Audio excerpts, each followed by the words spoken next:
আচ্ছা, আপনার নাম? গোপাল দাস। আপনার বাড়ি? আমার রৌতা মেরাবিল আর থানা মাঝবাগ। আচ্ছা আচ্ছা, আপনি কি ছোটবেলা থেকে সন্ন্যাসী? হ্যাঁ, 90 সনের থেকে। আচ্ছা, আপনি শক্তি মন্ত্রে না শৈব? আমি শিব মন্ত্র। আপনি শিব মন্ত্রে দীক্ষিত?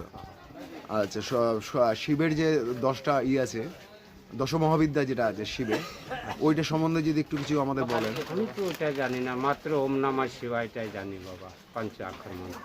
আচ্ছা, শুধু এইটা নিয়ে? হ্যাঁ, হ্যাঁ, আর কিছু দরকার নেই। আর কোনো কিছু? আর পরিজন পড়বে না, এটার ভিতরেই সব আছে। আচ্ছা আচ্ছা আচ্ছা। সৃষ্টি পালন সংহার এটার ভিতরেই আছে। আপনি কি প্রত্যেক বছর কামাখ্যায় আসেন?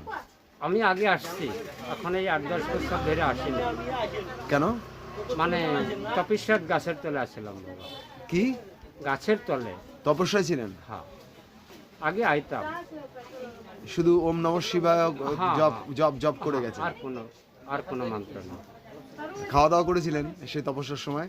খাওয়া দাওয়া তো রাত্রে এক টাইম রুটি, আজও এক টাইম রুটি। আপনি কি এক টাইমে রুটি খান? হ্যাঁ, আর সারাদিন কিছু খান না? সারাদিন চায় পানি যায়, নাস্তা ভাত না, মানে আহার ফুল না। তাতে শরীরে কোনো অসুবিধা হয় না? না প্রভু, হালকা জীবন। হালকা আছে? হ্যাঁ, একদম। রুটি খেলে আমার 3টা দুর্বলতা খতম। কি কি? আগে ভাত খাইতাম যেটা, কোকড়া হয়ে ঘুমাইতাম, এখন একদম টনটনি। আর সাউন্ডটা বহুত, আওয়াজ কমে যেত। এক টাইম ভাত খাইতাম যে আওয়াজ কমে যেত রুটি খাওয়ার থেকে।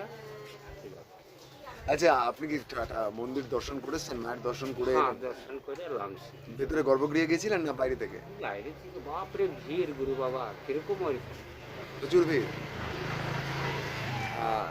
মা তো এইখানে না। একদমই তাই। খালি সন্ধ্যা ভক্ত দর্শন করা, দুনিয়া দর্শন মজলি একই সকল কিছু।